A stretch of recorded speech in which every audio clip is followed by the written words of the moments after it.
Hello everyone, कैसे हैं आप सब। आई होप आप सब फिट एंड फाइन होंगे।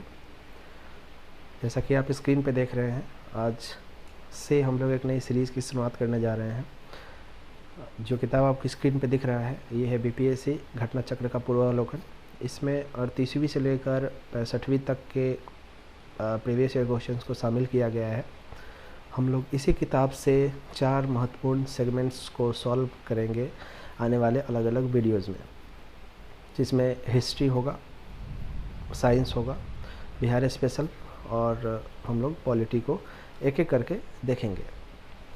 इसके अलावा मैं बता दूं कि बीपीएससी 60 से लेकर 65वीं तक के जो प्रीवियस ईयर क्वेश्चंस है उसको भी मैं आने वाले समय में अलग अलग वीडियोज़ में सॉल्व करूंगा, उसका सॉल्यूशन दूंगा।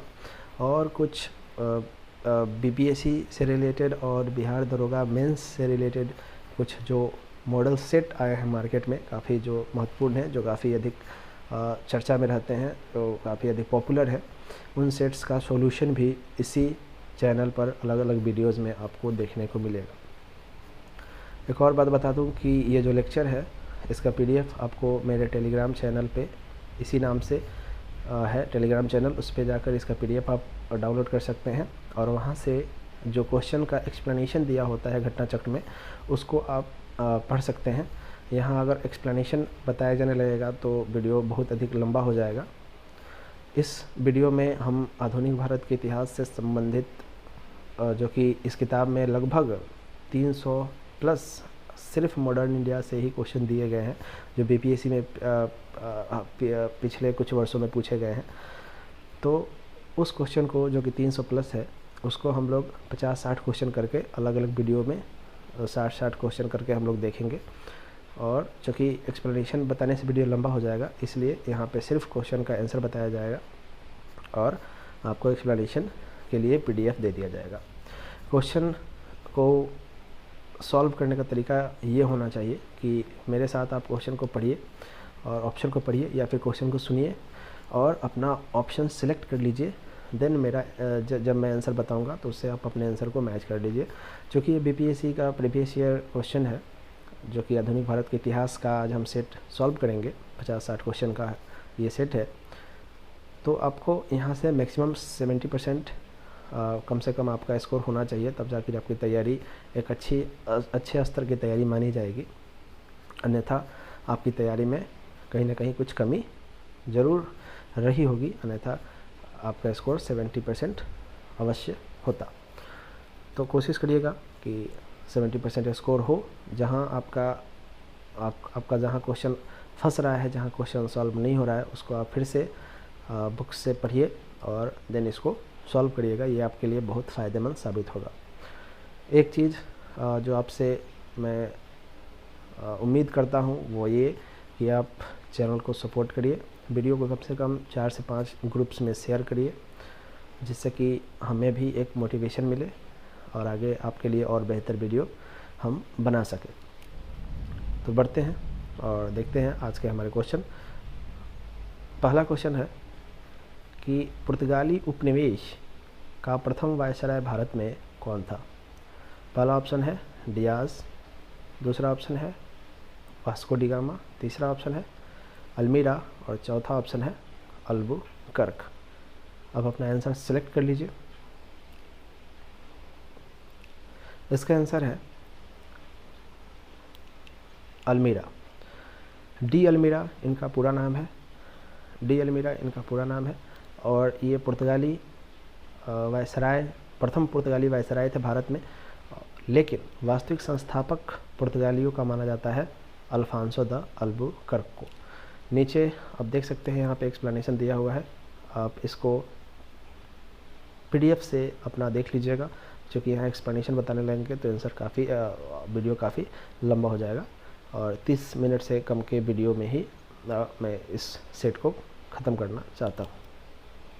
अगले प्रश्न की तरफ बढ़ते हैं। अगला प्रश्न है हमारा निम्नलिखित अंग्रेजों में से जहांगीर ने खान की उपाधि से किसे सम्मानित किया था। क्वेश्चन काफ़ी बेहतरीन है और बीपीएससी में पूछा गया भी प्रश्न है। ऑप्शन है Hawkins, Sir Thomas Roe, Edward Terry और इनमें से कोई नहीं। आप अपना आंसर सेलेक्ट कर लीजिए। इसका आंसर है हॉकिंस। हॉकिंस आप सबको पता है कि ये दूत बनकर भारत आया था और इसको ही जहांगीर ने खान की उपाधि से सम्मानित किया था। खान की उपाधि इसको दिया गया था और इसे 4000 मनसब भी प्रदान किया गया था, जैसा कि आप यहाँ पे देख सकते हैं एक्सप्लेनेशन में दिया गया है। 400 मनसब भी इसे प्रदान किया गया था जहांगीर के द्वारा। काफ़ी पुराना क्वेश्चन है, लेकिन बहुत पहले 1995 में पूछा गया प्रश्न है 40वीं बीपीएससी में, तो हो सकता है क्वेश्चन रिपीट कर जाए। अगले प्रश्न की तरफ बढ़ते हैं। अगला प्रश्न है भारत में 1612 ईस्वी में अंग्रेज़ों ने पहली फैक्ट्री कहाँ स्थापित की। काफ़ी सिंपल प्रश्न है और काफ़ी बार ये पूछा गया है अलग अलग एग्जामिनेशन में। बीपीएससी में भी देख रहे हैं इस तरह के प्रश्न पूछे जाते हैं। तो 1612 ईस्वी में अंग्रेज़ों ने अपनी पहली फैक्ट्री कहाँ स्थापित की। इसका आंसर सबको पता होना चाहिए। इसका आंसर है सूरत। अंग्रेज़ों ने अपनी पहली फैक्ट्री सूरत में स्थापित करी थी 1612 ईस्वी में। ये भी 1994 में पूछा गया प्रश्न है। अगला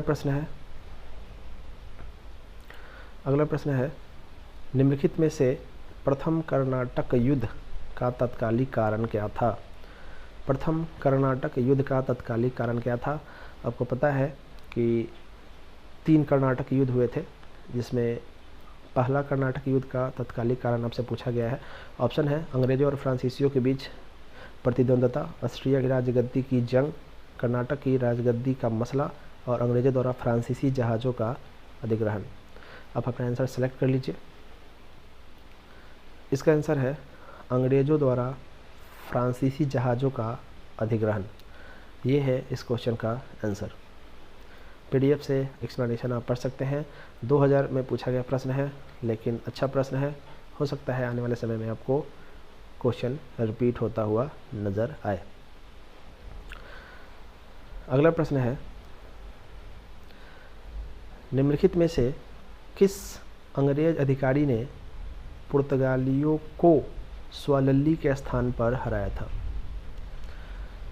पुर्तगालियों को स्वालल्ली के स्थान पर किस अंग्रेज अधिकारी ने हराया था। ऑप्शन है William Hawkins, Thomas Roe, Thomas West और जोसिया चाइल्ड। आप अपना आंसर सेलेक्ट कर लीजिए। इसका आंसर है थॉमस वेस्ट।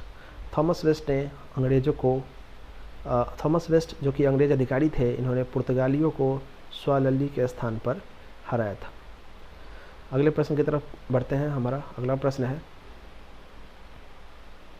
उस क्षेत्र की पहचान करें जहाँ से यूरोप वासियों को सर्वोत्तम सोडा और अफीम प्राप्त होता था। तो अगर आपने बिहार स्पेशल की कोई भी किताब पढ़ी होगी तो आपको इसका आंसर ज़रूर पता होगा। इसका आंसर होगा बिहार। बिहार से ही सबसे ज़्यादा अंग्रेज़ों को सोडा और अफीम की प्राप्ति होती थी। 1995 में पूछा गया प्रश्न है, लेकिन अच्छा प्रश्न है, रिपीट हो सकता है, इसलिए आपको देख लेना चाहिए। एक्सप्लेनेशन देखेंगे तो यूरोप वासियों को सर्वोत्तम सोडा अफीम बिहार से प्राप्त होता था।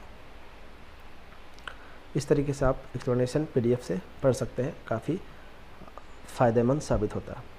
अगला प्रश्न है अंग्रेजी शासनकाल में भारत का कौन सा क्षेत्र अफीम उत्पादन हेतु प्रसिद्ध था।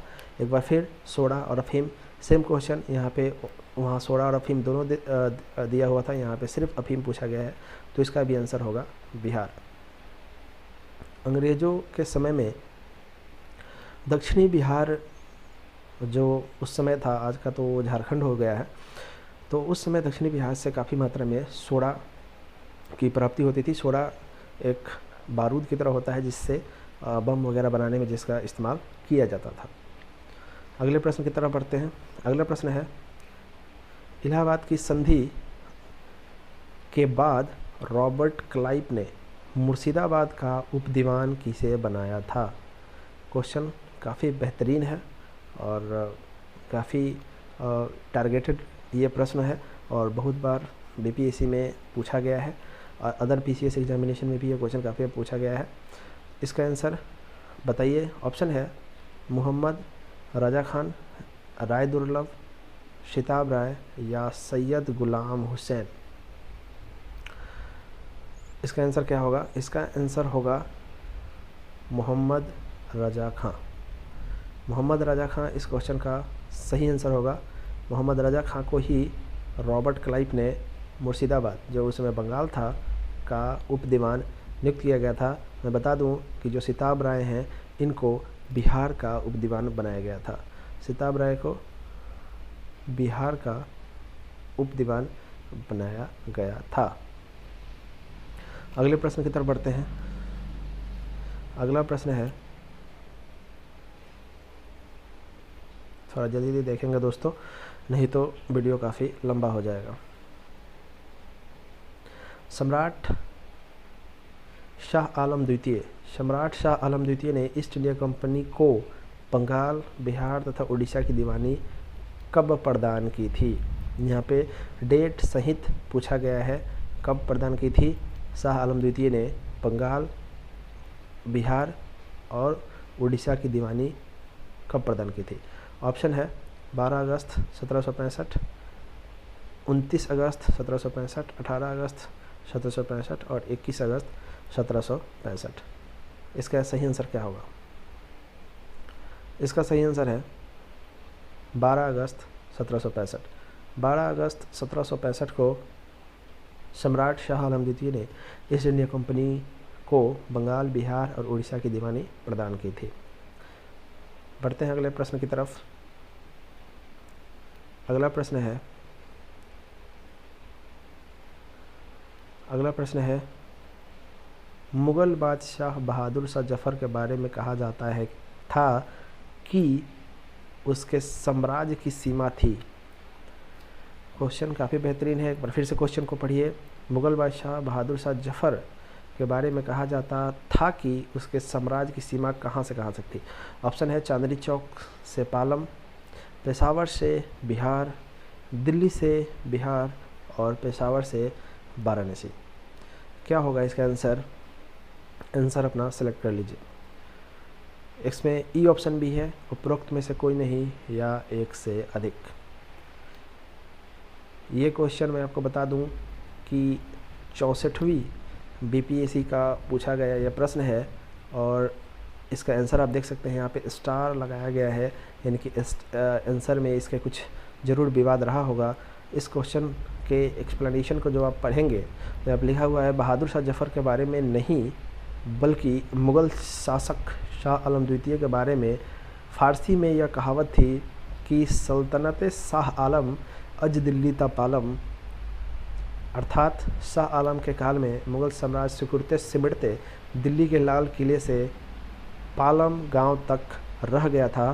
बिहार लोक सेवा आयोग ने इस प्रश्न को निरस्त कर दिया था। तो देख सकते हैं यहाँ पे घटा चक्र की सबसे बड़ी खासियत में से एक मैं ये मानता हूँ कि वो आयोग के आंसर से मैच करके अपना आंसर डिक्लेयर करते हैं और अपने फैक्ट्स को भी यहाँ पे उन्होंने बता दिया है कि यहाँ पे शाह आलम द्वितीय के बारे में ये कहा गया है कि दिल्ली से लेकर पालम तक उसका साम्राज्य विस्तार था, न कि बहादुर शाह जफ़र के बारे में, और आयोग ने इस क्वेश्चन को निरस्त भी कर दिया है। बढ़ते हैं अगले प्रश्न की तरफ। अगला प्रश्न है रंजीत सिंह ने सुप्रसिद्ध कोहिनूर हीरा प्राप्त किया था। किससे? रंजीत सिंह ने किससे कोहिनूर हीरा प्राप्त किया था? क्वेश्चन आपसे पूछा गया है रंजीत सिंह ने कोहिनूर हीरा किससे प्राप्त किया था? आंसर है शाह शुजा। ऑप्शन है शाह शुजा, दोस्त मोहम्मद, जमा शाह और शेर अली। तो इसका आंसर अगर आपने इतिहास पढ़ा होगा तो इसका आंसर है शाह शुजा। रंजीत सिंह ने शाह शुजा से कोहिनूर हीरा को प्राप्त किया था। अगले प्रश्न की तरफ बढ़ते हैं। अगला प्रश्न है टीपू सुल्तान ने अपनी राजधानी बनाई थी। सभी को पता है टीपू सुल्तान ने अपनी राजधानी बनाई थी श्रीरंगपट्टनम को। आसान सा प्रश्न था और ये 1992-93 में पूछा गया है, तो क्वेश्चन रिपीट हो सकता है। इसको ध्यान में रखिएगा। टीपू सुल्तान ने अपनी राजधानी श्रीरंगपट्टनम को बनाई थी।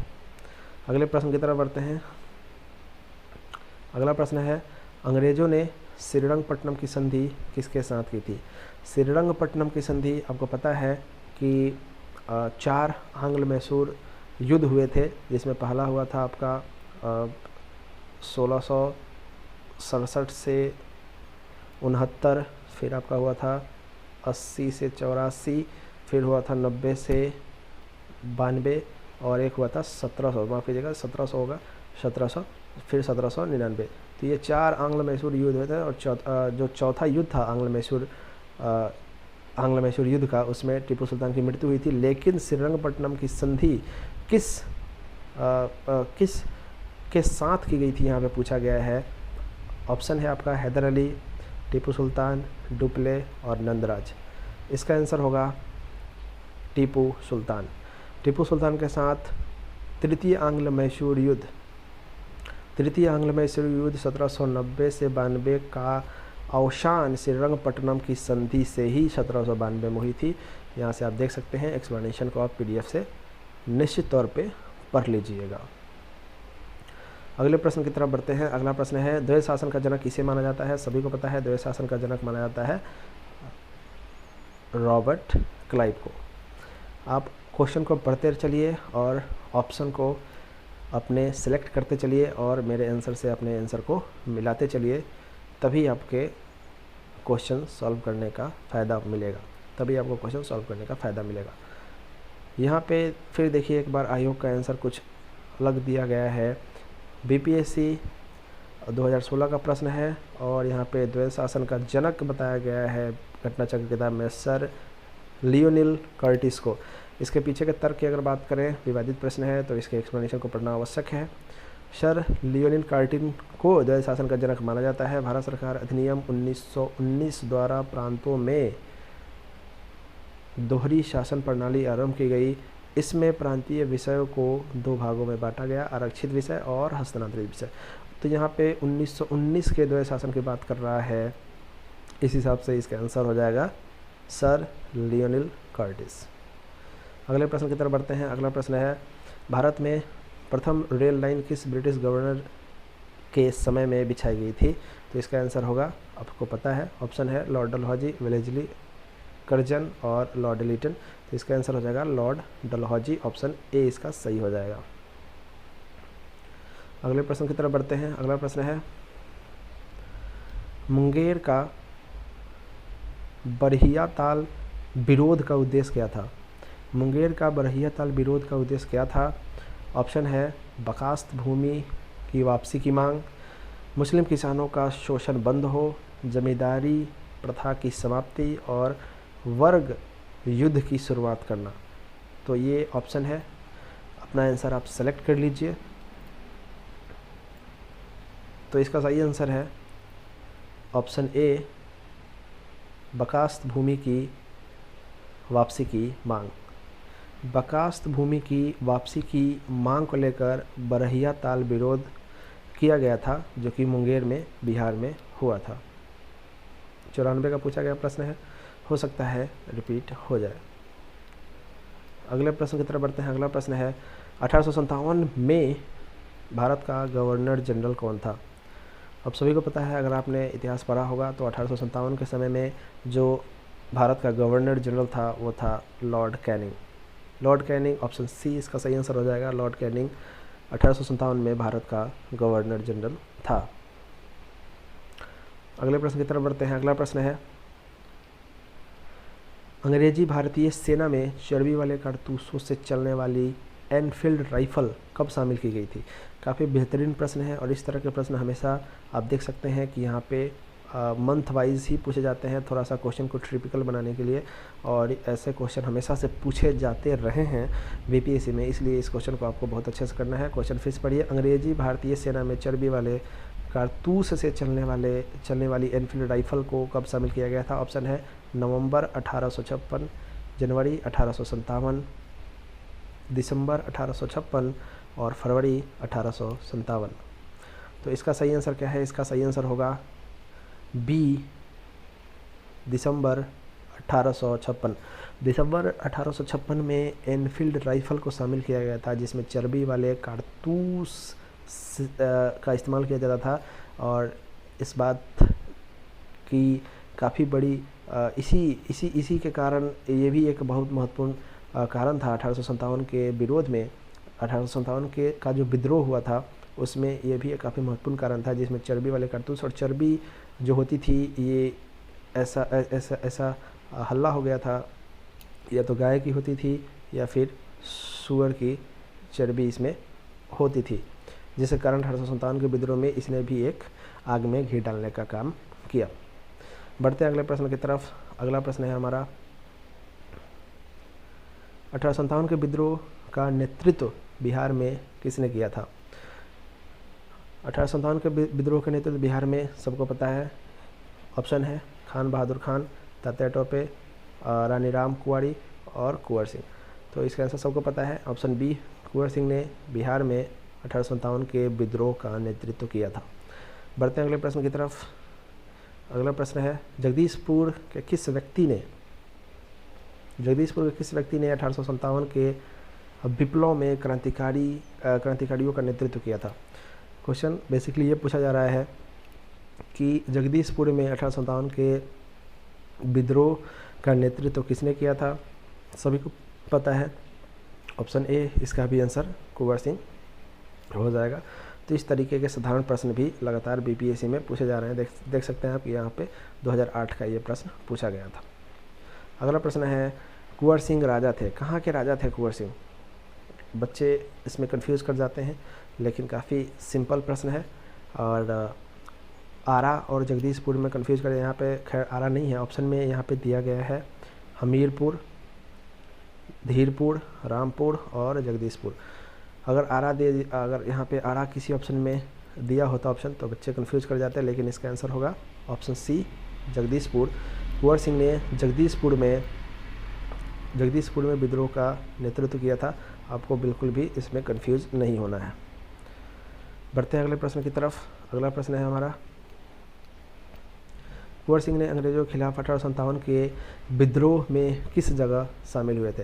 देखिए, सेम क्वेश्चन मैंने आपसे कहा था कि उसी टाइप का ये प्रश्न है, और ये लेटेस्ट पूछा गया प्रश्न है कि उसी क्वेश्चन को यहाँ पे घुमा के पूछा गया है कि कुंवर सिंह ने 1857 के विद्रोह में कहाँ का नेतृत्व किया था? 1857 के विद्रोह में कुंवर सिंह ने किस जगह शामिल हुए थे? तो इसका आंसर क्या होना चाहिए? इसका आंसर जब आप देखेंगे तो इसका आंसर है ए, यानी कि कुंवर सिंह यहाँ पे दे रहा है आरा में शामिल हुए थे 1857 के विद्रोह में। देख सकते हैं 64वीं बीपीएससी का 2018 का ये प्रश्न है। तो थोड़ा सा क्वेश्चन को ट्विस्ट करके भी बीपीएससी में लगातार क्वेश्चन पूछे जाते हैं। अगला प्रश्न है, पटना के 1857 के स्वतंत्रता संग्राम के नेता कौन थे? क्वेश्चन दिख नहीं रहा है, लेकिन मैं आपको पढ़ के बता देता हूँ। पटना के 1857 के विद्रोह, पटना के 1857 के स्वतंत्रता संग्राम के नेता कौन थे? यानी कि पटना में विद्रोह का नेतृत्व किन्होंने किया था? विद्रोह का नेतृत्व पटना में। इसका आंसर क्या होना चाहिए? इसका आंसर देख सकते हैं, आंसर बी इसका सही होगा, राजपूत कुंवर सिंह, यानी कि बाबू कुंवर सिंह को ही यहाँ पे आंसर में बताया गया है राजपूत करके, जिन्होंने पटना में 1857 के विद्रोह का नेतृत्व किया था। बढ़ते हैं अगले प्रश्न की तरफ। अगला प्रश्न है, 1857 के विद्रोह का बिहार में 15 जुलाई 1857 में से 20 जनवरी 1858 तक केंद्र क्या था? क्वेश्चन फिर से पढ़िए।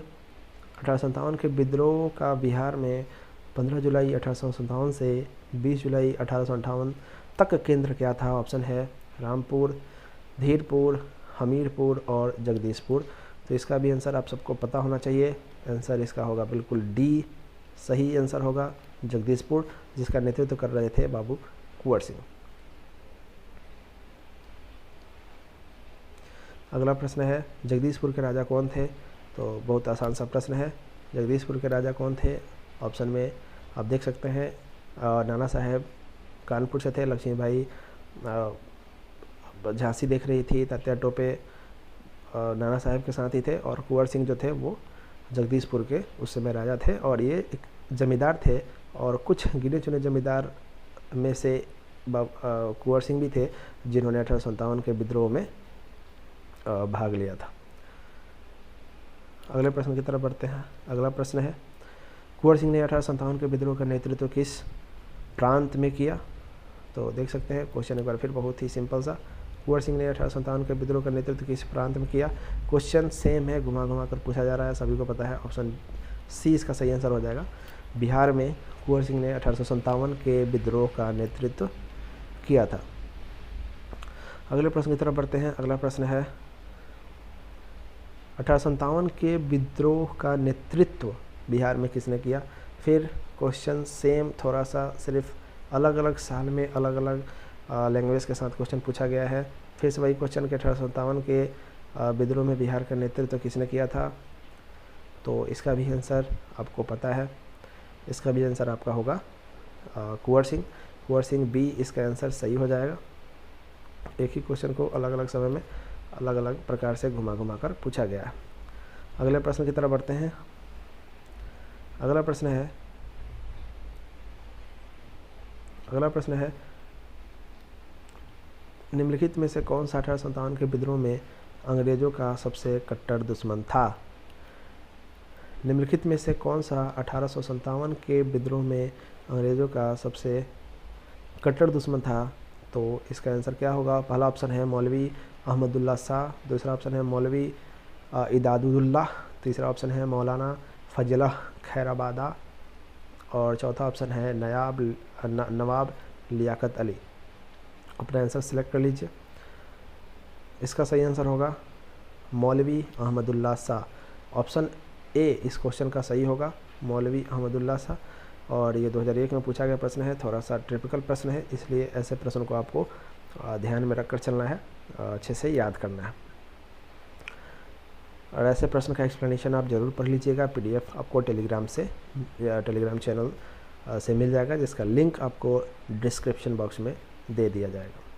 अगला प्रश्न है 1857 के विद्रोह को किस उर्दू कवि ने देखा था?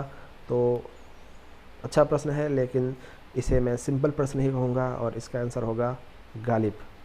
जी हाँ, आपने गालिब बहुत बार नाम सुना होगा, अलग अलग न्यूज़ शो में, चाहे इनके शायरी को आपने कभी ना कभी ज़रूर पढ़ा होगा या फिर सुना होगा। तो ऑप्शन सी जो है गालिब, इन्होंने 1857 के विद्रोह को देखा था, ये प्रत्यक्षदर्शी थे 1857 के विद्रोह का। अगला प्रश्न है निम्नलिखित में से कौन सा ईस्ट इंडिया कंपनी के सिपाहियों को विद्रोही बनाने का कारण नहीं था?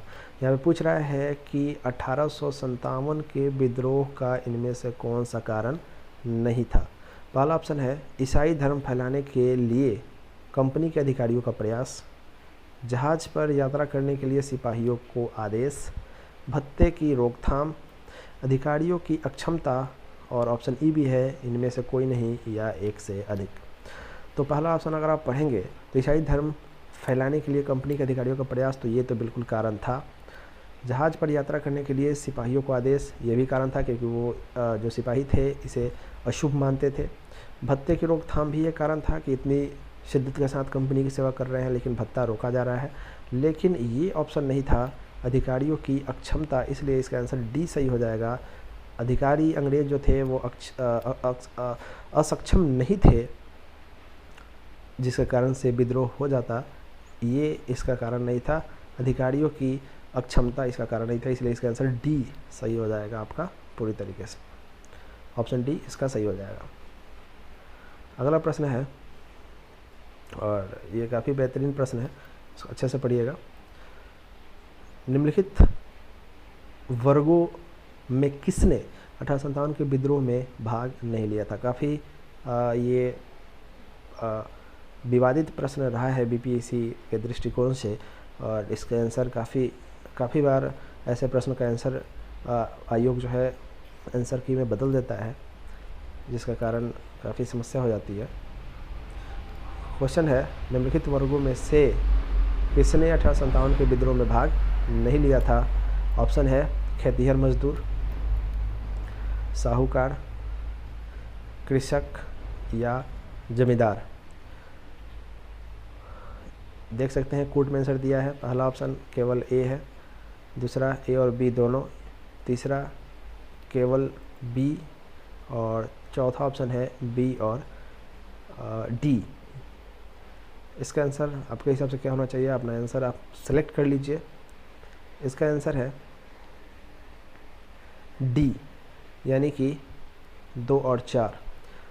इसका आंसर डी सही दिया है, यानी कि 2 और 4, यानी कि साहूकार और जमींदार ये 2 ऐसे वर्ग थे जिन्होंने 1857 के विद्रोह में भाग नहीं लिया था। नहीं पे आपको ध्यान देना है। साहूकार और जमींदार ने 1857 के विद्रोह में भाग नहीं लिया था। इसका एक एक्सेप्शन आपको मैंने पहले ही बता दिया। कुंवर सिंह एक जमींदार थे और इन्होंने 1857 के विद्रोह में भाग भी इन्होंने लिया था। अगला प्रश्न देखते हैं। अगला प्रश्न है हमारा, अगला प्रश्न है निम्नलिखित में से कौन सा कथन सही है? आपको सही कथन बताना है। पहला ऑप्शन है 1857 में दरभंगा, डुमराव, हटवा के महाराजाओं और उनके साथी जमींदारों ने आदमी और पैसे से अंग्रेज़ों की मदद की। पहला ऑप्शन ये है।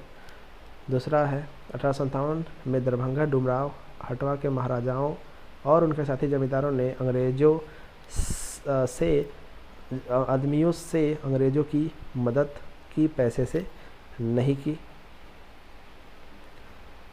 तीसरा ऑप्शन है 1857 में दरभंगा, डुमराव और हटवा के महाराजाओं और उनके साथी जमींदारों ने पैसे से अंग्रेज़ों की मदद की, आदमियों से नहीं की।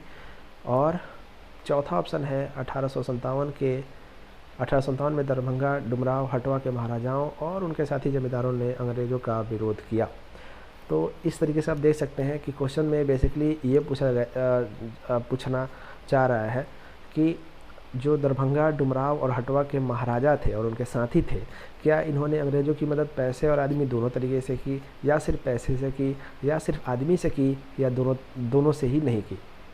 तो इसका आंसर यहाँ पे आप देख सकते हैं। आंसर इसका ए दिया गया है और ये 2015 में 5659 में पूछा गया प्रश्न है और काफ़ी टिपिकल प्रश्न है। तो हो सकता है आपसे आने वाले समय में ये क्वेश्चन फिर से देखने को मिले। इसका आंसर ए सही होगा। ए ऑप्शन है, एक बार फिर मैं आपको दिखा देता हूँ। ऑप्शन ए जो है ये क्या कह रहा है? ऑप्शन ए कह रहा है कि 1857 में दरभंगा, डुमराव और हटवा के महाराजाओं और उनके साथी जमींदारों ने आदमी और पैसे दोनों से अंग्रेज़ों की मदद की। तो जो दरभंगा और डुमराव और हटवा के जो महाराज थे, ये आदमी और पैसा दोनों से अंग्रेज़ों की मदद कर रहे थे। 1857 के विद्रोह में, यानी कि अंग्रेज़ों के ये समर्थक थे। क्वेश्चन बेसिकली ये आपसे पूछना चाह रहा है। तो थोड़ा सा डीप ये क्वेश्चन है और ऐसा क्वेश्चन में आपको एक्सप्लेनेशन ज़रूर देखना चाहिए। अगला प्रश्न है कि 1857 के विद्रोह में बिहार का कौन सा भाग अप्रभावित रहा, यानी कि कहाँ पर विद्रोह का कोई असर नहीं पड़ा? ऑप्शन है दानापुर, पटना, आरा, मुजफ्फरपुर और मुंगेर। अगर इसके आंसर की बात करें तो इसका आंसर है ऑप्शन बी, केवल 5, यानी केवल मुंगेर जो था, मुंगेर ही एक ऐसा जगह था बिहार में जहाँ पर 1857 के विद्रोह का कोई असर नहीं देखने को मिला था, कोई असर नहीं पड़ा था। मुंगेर इसका सही आंसर हो जाएगा। बढ़ते हैं अगले प्रश्न की तरफ। अगला प्रश्न है 1857 का विद्रोह लखनऊ में किसके नेतृत्व में आगे बढ़ा? यानी कि पूछा जा रहा है कि लखनऊ में 1857 के विद्रोह का नेतृत्व किसने किया था? तो अब सभी को पता है कि जो बेगम हजरत महल थी, इन्होंने लखनऊ में 1857 के विद्रोह का नेतृत्व किया था। तो यहाँ पे इसी ऑप्शन को थोड़ा सा घुमा कर दिया गया है, बेगम ऑफ अवध, यानी कि जो अवध की बेगम थी। ऑप्शन ए यहाँ पे सही हो जाएगा, जिन्होंने 1857 के विद्रोह का नेतृत्व किया था। ऑप्शन ए इसका सही हो जाएगा। अगला प्रश्न है 1857 का विद्रोह मुख्यतः किस कारण से असफल रहा, यानी कि किस कारण से 1857 का विद्रोह असफल रहा, उसके बारे में आपसे पूछा गया है। पहला ऑप्शन है हिंदू मुस्लिम एकता की कमी, किसी सामान्य योजना और केंद्रीय संगठन की कमी। तीसरा ऑप्शन है इसके प्रभाव का सीमित क्षेत्र, और चौथा ऑप्शन है जमींदारों की सहभागिता। आंसर देखते हैं, इसका आंसर है बी, यानी कि जो ऑप्शन बी है ये इस क्वेश्चन का सही आंसर है। किसी सामान्य योजना और केंद्रीय संगठन की कमी के कारण जो है 1857 का विद्रोह सफल नहीं हो पाया, विफल हो गया। बढ़ते हैं अगले प्रश्न की तरफ। अगला प्रश्न है हमारा कथन और कारण से संबंधित यह प्रश्न है। कथन है 1857, तो इस क्वेश्चन को आप एक बार पुनः अच्छे से पढ़िएगा और इसको समझने की कोशिश करिए।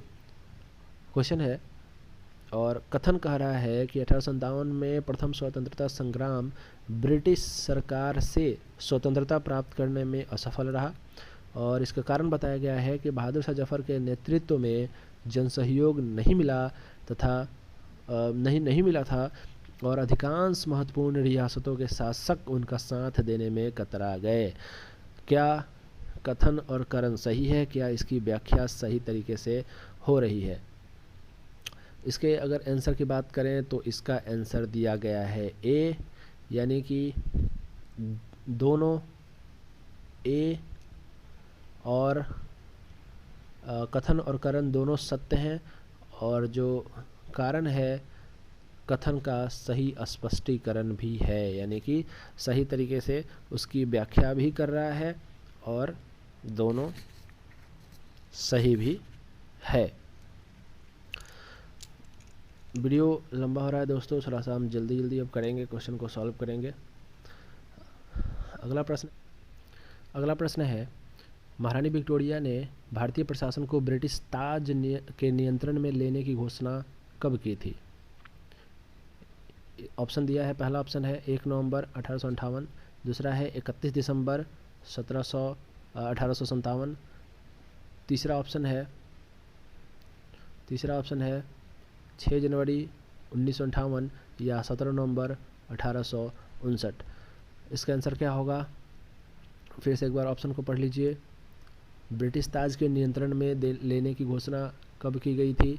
पहला ऑप्शन था 1 नवंबर 1858, 31 दिसंबर 1857, 6 जनवरी 1958 और 17 नवंबर 1859। इसका आंसर है ए, यानी कि इस क्वेश्चन का आंसर ए है। 1 नवंबर 1858 को महारानी विक्टोरिया ने भारतीय प्रशासन को ब्रिटिश ताज के नियंत्रण में लेने की घोषणा कर दी थी। अगले प्रश्न की तरफ बढ़ते हैं। एक्सप्लेनेशन आप ज़रूर पढ़ लीजिएगा पीडीएफ से। हमारे टेलीग्राम ग्रुप से जाकर आप इसका पीडीएफ इस लेक्चर का डाउनलोड कर सकते हैं बिल्कुल आसानी से। अगला प्रश्न है 1857 के विद्रोह के बाद ब्रिटिश सरकार ने सिपाहियों का इन प्रांतों से चयन किया, यानी कि जो 1857 ईस्वी का विद्रोह हुआ था, इस विद्रोह में काफ़ी सारे प्रांत के सिपाहियों ने भाग लिया था, जिसके कारण इसके बाद जो सिपाहियों की बहाली की गई, जो भर्ती की गई, वो कहाँ से की गई? इनमें से पहला ऑप्शन है उत्तर प्रदेश, बिहार के ब्राह्मणों को भर्ती किया गया, पूर्व में बंगाली एवं उड़िया की भर्ती की गई, गोरखा, सिख, पंजाबी, उत्तर प्रांत से भर्ती की गई, या मद्रास प्रेसिडेंसी एवं मराठाओं की भर्ती की गई। तो इसका आंसर क्या होगा? काफ़ी बेहतरीन प्रश्न है और इसका आंसर है सी इसका सही आंसर है दोस्तों। गोरखा, सिख और पंजाबी उत्तर प्रांत से सिपाहियों की भर्ती की गई 1857 के विद्रोह के बाद। तो आप इस क्वेश्चन को देख लीजिएगा, इसका आंसर सी बिल्कुल सही है कि गोरखा, सिख और पंजाबी उत्तर प्रांत से सिपाहियों की भर्ती की गई 1857 के विद्रोह के बाद।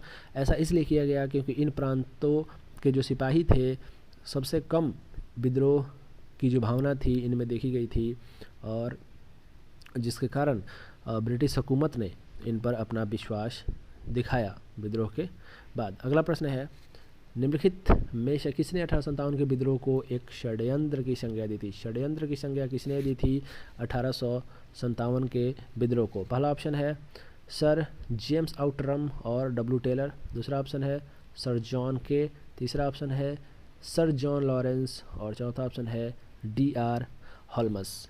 क्या होगा इसका answer? Sir James Outram, W Taylor, Sir John Sir John Lawrence और टी.आर. होल्मस।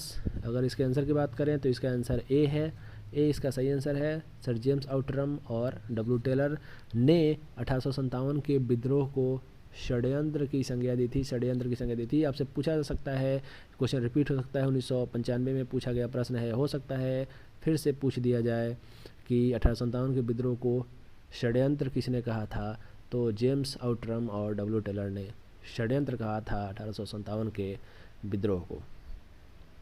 अगला प्रश्न है हमारा, निम्नलिखित में से कौन सा आयोग 1857 के विद्रोह दमन के बाद भारतीय फौज के नौ संगठन से संबंधित है?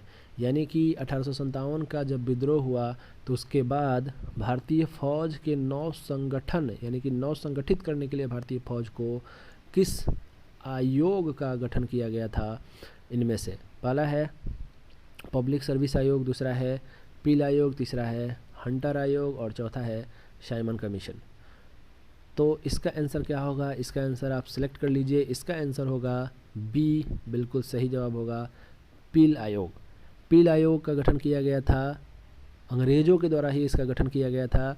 1857 के विद्रोह के बाद सिपाहियों की भर्ती और फौज के नौ पुनर्गठन के लिए पील आयोग का गठन किया गया था, जिससे कि सेना को नए तरीके से संगठित किया जा सके और विद्रोह की भावना को कम किया जा सके। वीडियो काफ़ी लंबा हो रहा है दोस्तों, इसलिए हम इस वीडियो में इतना ही देखते हैं, 40 प्रश्न तक ही रहने देते हैं और आने वाले वीडियो में कोशिश करेंगे कि थोड़ा सा और स्पीड के साथ क्वेश्चन को सॉल्व किया जाए और कम से कम 60-70 क्वेश्चन को एक वीडियो में सॉल्व किया जाए। वीडियो देखने के लिए बहुत बहुत धन्यवाद। वीडियो को ज़रूर 4-5 ग्रुप्स में शेयर करिए और अपना सपोर्ट बनाए रखिए ताकि हमें भी मोटिवेशन मिलता रहे। जय हिंद।